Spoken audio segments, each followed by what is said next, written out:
Saludos amigos, muy buenos días. Mi nombre es Henry Morales y sean bienvenidos a Amanecer Deportivo.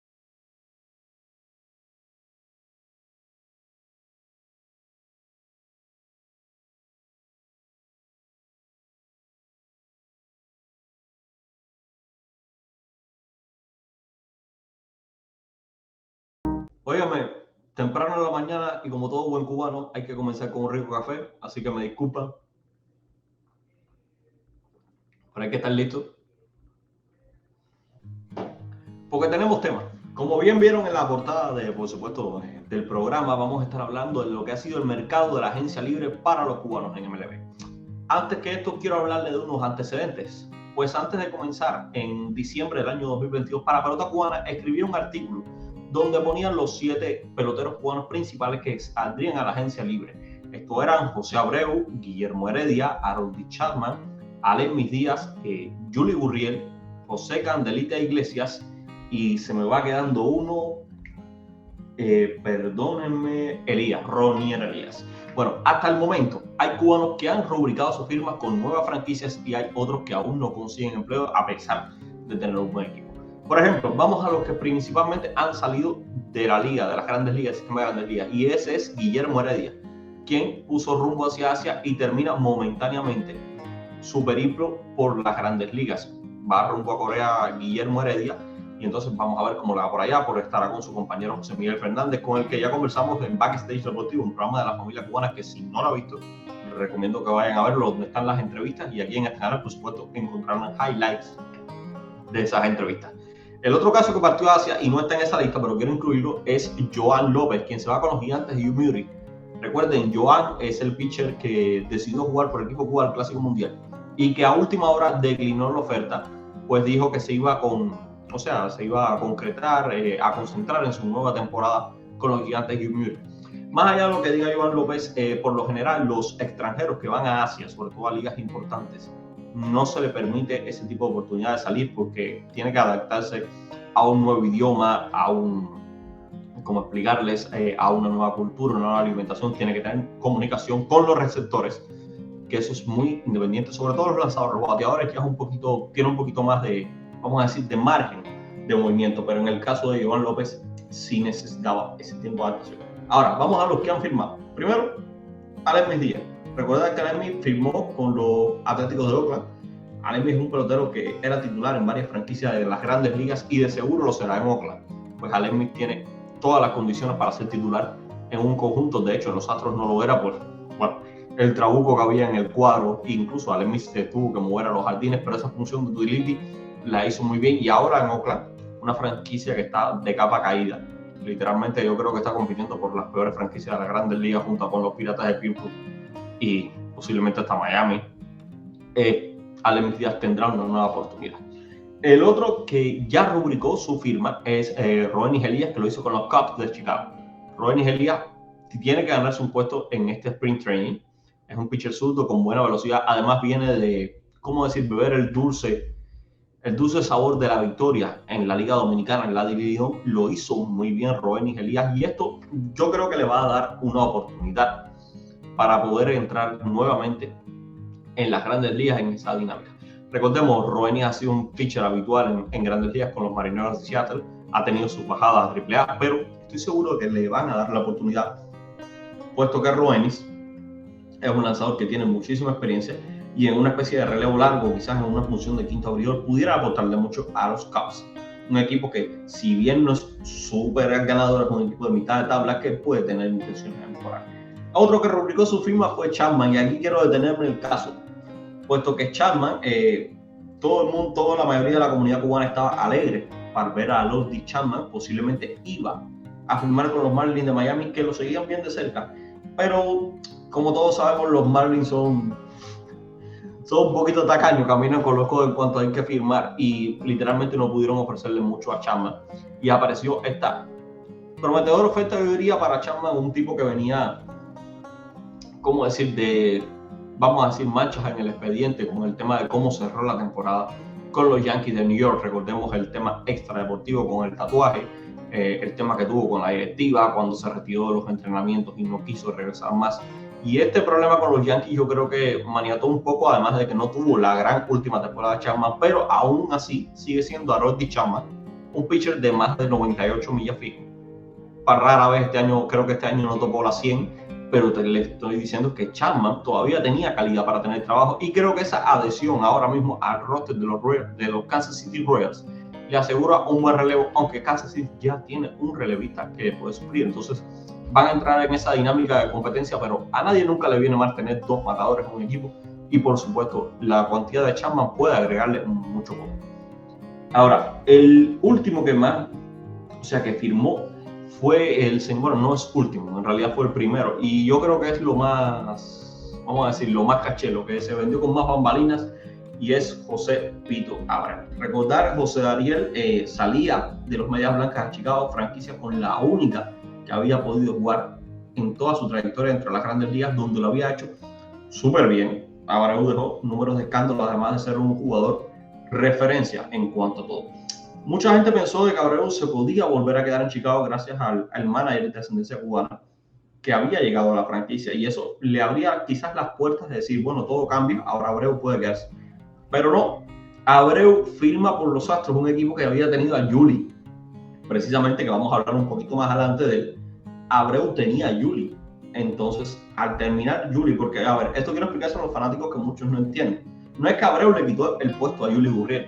Yuli Gurriel terminaba contrato con los Astros de Houston y va a la agencia libre. Para un pelotero ir a la agencia libre, si bien muchos pensarán que es malo, es quizás hasta lo mejor que puede pasarte, porque puedes aspirar a tener un contrato más, no estás arraigado y puedes empezar a negociar con las demás organizaciones, cosas que no puedes hacer cuando estás atado con una franquicia. Bueno, para no redondear un poquito más sobre el tema, Abreu logra un suculento pacto con los Astros. Llega a una franquicia que cuando Abreu intentó llegar a MLB no se le dio la posibilidad de firmar con los Astros, puesto los Medias Blancas hicieron una mejor oferta.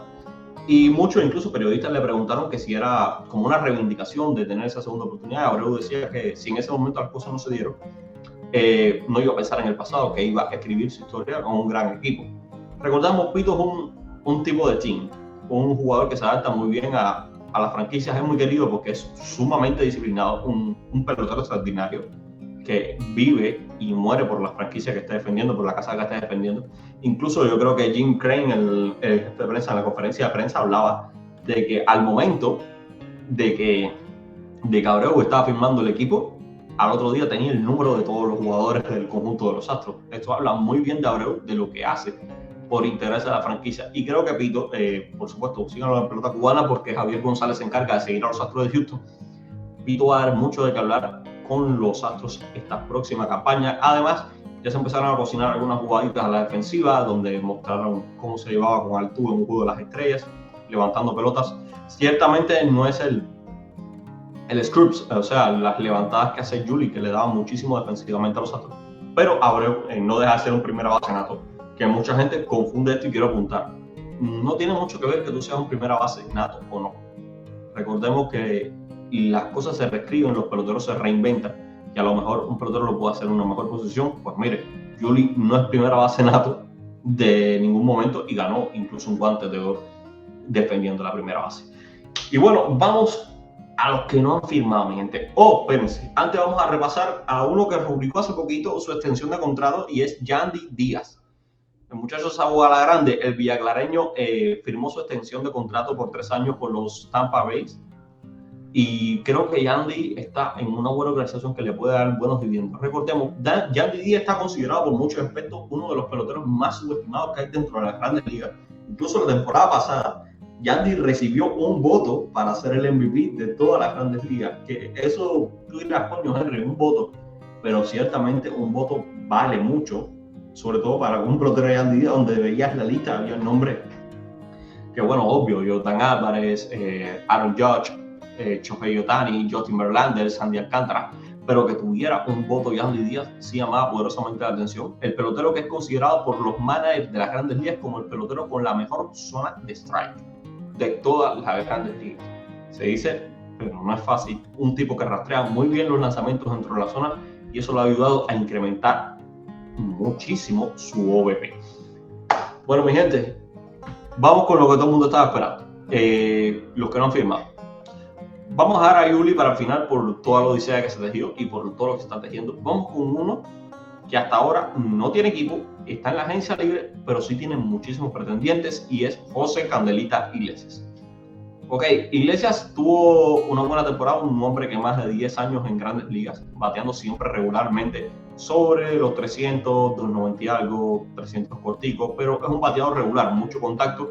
Además es un defensor de la media del shortstop, un campo corto que, sin tener ese súper alcance, José Candelita Iglesias es, o sea, para lo regularmente que se pide para un campo corto, es muy bueno. Ahora, ¿qué sucede? Candelita Iglesias hasta el momento no tiene un equipo, o sea, hasta el día de hoy, 30 de enero, no tiene un equipo por el cual haya firmado, pero sí tiene pretendientes. Por ejemplo, se habló en un momento primero que los Red Sox de Boston podían estar interesados en aportar. Esto fue un comentario que se hizo la semana pasada, creo, en un medio de prensa, donde se decía que Boston estaba tanteando entre la agencia libre a José Candelita Iglesias. No se ha movido muchísima, o sea, todo es especulación, hasta el momento no hay nada con Boston. Y apareció hace unos 3 días la posibilidad de que los Angelinos, lugar por donde ya pasó Candelita, donde no dejó, digamos, buenas sensaciones, estarían interesados en traer al shortstop cubano. Eso sí, especialistas de los Angelinos decían que ahora mismo Candelita no era un pelotero que pudiera llegar a la organización y que pudiera aportar muchísimo a esta. Por lo tanto, apareció la opción que los especialistas consideran que puede ser en estos momentos la más segura, pero con la que los fanáticos no estarían de acuerdo, y es de los Cardenales de San Luis. La adquisición de José Candelita Iglesias a San Luis le daría una buena redondeada a su cuadro.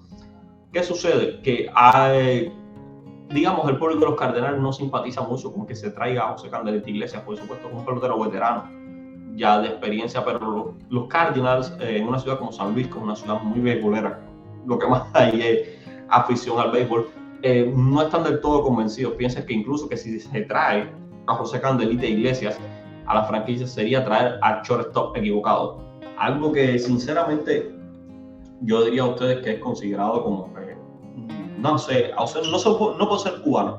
Candelita Iglesias ha demostrado en cada una de las franquicias que lo ha hecho, cuando lo hizo con Detroit, el tiempo que lo hizo con Boston, esta última temporada con Colorado, ha demostrado que es un buen campo corto y puede rendir. No por gusto lleva más de 10 temporadas, creo que son 11 o 12 en grandes ligas.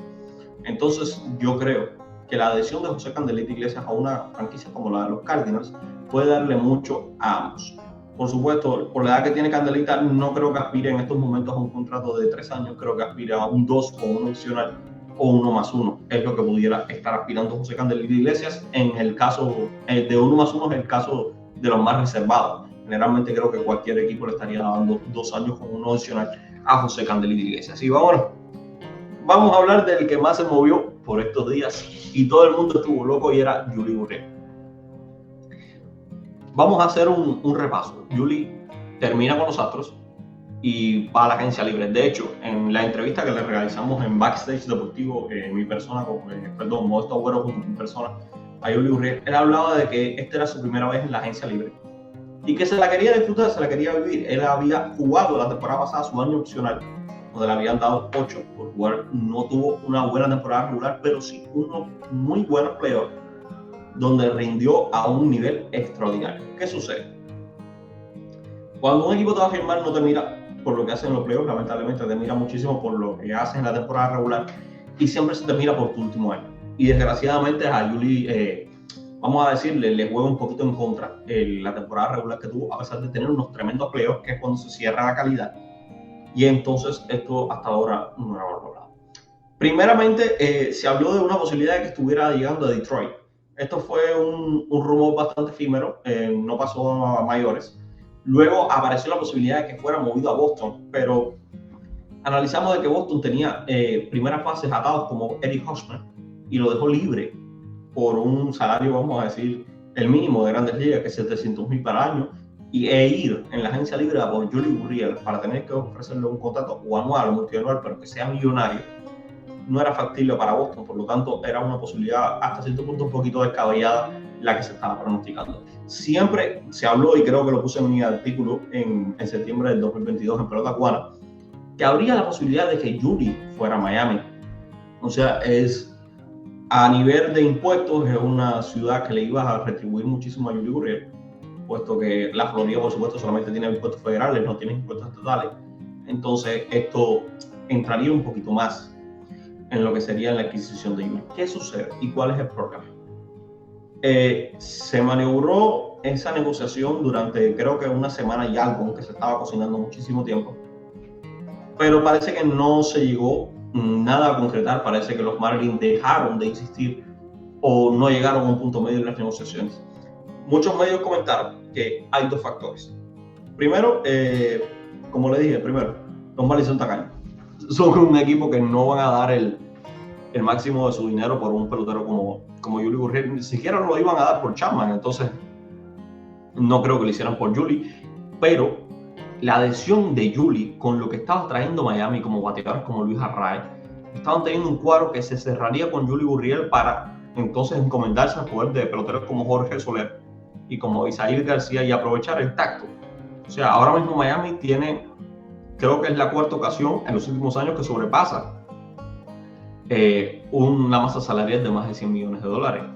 Eso literalmente para Miami es mucho dinero. Para un equipo que no gasta y desde la nueva directiva gasta muchísimo menos. Bueno, para no hacer largo el cuento, a veces cuando ya parecía todo que estaba en flecos, nada más que faltaba poquito, sale la noticia de que Marlins no iba a atacar ya más agresivamente la posible contratación de Yuli Gurriel y que habían llegado a un punto muerto en las negociaciones. Mucha gente me pregunta, Henry, ¿pero qué quiere decir esto? ¿Marlins no lo va a intentar? No, yo pienso, en mi opinión, o sea, hay mucha gente que conoce más que yo de esto. En mi opinión, Marlins no se va a mover. Le decían a Yuli, esto es lo que hay. Si quiere, lo coge. Si no, sigue buscando. ¿Qué sucede? Yo creo que tuvo muchísimo que ver que a última hora el movimiento de Carlos Correa, que regresaba a los Mellizos. Carlos Correa tiene una buena amistad con Yuli, entonces aparecían los Mellizos en la escena. Y según se rumora tras bambalinas, o sea, todo esto son hasta cierto punto especulaciones, contrastadas con algunas fuentes que sí han dado que los Mellizos están detrás de Yuli, como Daniel Álvarez del Extra Base, mi persona y otros periodistas más, han hablado de que los Twins estarían yendo a por Yuli Gurriel. La adhesión de Yuli a los Twins de Minnesota no es para nada descabellado. De hecho, sería una gran adhesión en la primera base. Pero, ¿qué sucede? A pesar de ser Minnesota, un equipo, ha estado un poco fría la cosa en el tema noticioso en cuanto a Yuli y los Twins. O sea, no ha estado tan agresiva la prensa como cuando el tema de que iba a ir a Miami, que todos los días estaba dando un seguimiento regular a esta postura. Ahora, ¿qué pudiera caber en el mercado todavía para Yuli? Hay franquicias todavía que un pelotero como Yuli Gurriel les haría falta. Por supuesto, ya no serían franquicias top y no creo que sea un suculento contrato ni nada por el estilo. Creo que la última opción de ir a algo monetariamente factible creo que sería Minnesota si se llega a concretar un acuerdo, pero ahora mismo el mercado de las primeras bases está un poco más cerrado para Yuli. Y mucha gente dirá, Henry, pero él no es primera base. No, es que sí, si bien Yuli juega segunda, juega tercera base, no es lo mismo volver a readaptarte a jugar esas posiciones, a hacerlo en la primera donde ya fuiste guante de oro y eres referencia. Otra cosa que apareció en escena y se comenta mucho contra la fanaticada, bloggers especializados y páginas especializadas, es de que los Astros pudieran adquirir a Yuli Gurriel y utilizarlo como utility, como hizo en su momento con Aledmys Díaz. Por ejemplo, ahora mismo el utility de los Astros es Mauricio Dubón, el hondureño. Pero recordemos, Dusty Baker, el manager de los Astros, tiene la costumbre de darle descanso a uno de sus jugadores por día, prácticamente. Entonces, traer a Yuli te aseguraría que pudiera refrescar un día a José Abreu. Yuli puede cubrir la primera base. Refrescar a Altuve, Yuli puede cubrir la segunda base. Y refrescar a Alex Bregman, Yuli puede cubrir la tercera base. Entonces, traes un utility de primer nivel que te puede cubrir 3 posiciones a muy buen nivel, literalmente. Y es un bateador constante, que tuvo una mala temporada, sí. Lastimosamente fue su temporada de la agencia libre, la cual tuvo mala, pero Yuli Gurriel, nadie duda de la calidad de bateador, y yo creo que sería más bien lo puedes mantener dentro de tu franquicia, donde ya ha dado muchísimo y donde creo que ese periodo de adaptación, de estar, no tendría que pasar de nuevo Yuli, tipo que es bastante introvertido, entonces tendría que volver a readaptarse a una nueva organización, y en el vamos a decir, generalmente los equipos saben que ganan, intentan mantener su columna vertebral intacta de un año a otro, y Julie forma parte de esa columna vertebral intacta de los Astros de Houston para la temporada. Y bueno, amigos, creo que esto es todo por el plato fuerte. Ya basta de hablar de béisbol y vamos a movernos un poquito por lo que han sido otros deportes. Muchos amigos me estaban preguntando, me estaban escribiendo por el tema de la Liga Española de Fútbol. El Barcelona campeón de invierno. Mucha gente dice que la chavineta está volviendo a caminar y demás. Bueno, a ver, ahora mismo el Barcelona sí es campeón de invierno, pero eso no es un título de España. Sí se llevó el título de la Supercopa de casa y bien merecido, pero literalmente este campeonato de invierno endosa a que pudiera ser que Xavi estuviera adquiriendo los puntos. Ojo, los otros días me mostraron una cábala del último año de Ancelotti comparada con este, y está siendo exactamente igual. O sea, el Madrid perdía la final de la Supercopa, el Madrid pinchaba muchísimas veces en enero, y esto es lo que está sucediendo de tal manera que ahora mismo el Madrid se la está viendo complicadita. Bueno, recordemos que el Barcelona venció este fin de semana al Girona en un partido súper trabado. Llegó a vencer al Girona 1-0 con gol de Pedri a una asistencia de Jordi Alba, y el Real Madrid empató a 0. Empató a 0 el Real Madrid con el Atlético de Madrid, y bueno, aquí le vamos a estar mostrando la tabla de la liga, donde se pueden ver los 10 primeros. Y por supuesto llama la atención de que la Real Sociedad está haciendo una grandísima temporada, está en puestos de Champions, en un tercer puesto, y eso habla mucho de la labor que está haciendo Imanol Alguacil. Y por supuesto el Atlético va cuarto en liga con un Villarreal que está en carrera ascendente, un Osasuna que está haciendo una gran temporada. Y la decepción de la temporada yo creo que va siendo el Getafe, lo que está haciendo. Está en la penúltima posición de la liga, un equipo que después se esperaba muchísimo, pero ha sido desarmado completamente. Entonces el Getafe ahora mismo se la está viendo, digamos, un poquito complicadita. En cuanto a otras ligas, por supuesto la Premier, continúa el Arsenal rindiendo a un grandísimo nivel en la Premier League. Habla muchísimo de lo que está haciendo Mikel Arteta como entrenador del Arsenal, pero yo creo que para abordar de la Premier vamos a tener otros programas donde podemos hablar un poquito más del fútbol. Por el momento vamos a tocar la Liga Española y hablar de esto que ha sucedido en cuanto al béisbol. Por supuesto, amigos, recordemos, esto es Amanecer Deportivo. Y antes de terminar, quiero recordarles, hoy lunes, el momento que está haciendo este programa, si lo llegaste a ver completo y si llegaste hasta aquí, hoy lunes empieza por Pelota Cubana USA en el horario de la tarde, un programa llamado Rumbo al Clásico, un programa dedicado al Clásico Mundial. Vamos a estar analizando durante 4 semanas, día a día, los grupos del Clásico Mundial. Vamos a estar viendo posibles adiciones de los equipos, los que están confirmados. Vamos a hacer una especie de análisis, una especie de proyecciones, a ver cómo pudiera quedar el Clásico Mundial para la próxima campaña, el próximo Clásico Mundial, cómo pudiera quedar, quién serían los equipos favoritos, y el sistema que todo el mundo está enfocado en pensar que hay una segunda ronda, y mi gente, no, es solo una primera ronda, y después es fase eliminatoria KO, a un solo partido, octavos de final, cuartos de final, semi y final. O sea, se recortó muchísimo el calendario, y ahora todo depende de un solo juego, lo que hace hasta cierto punto yo creo que es menos atractivo.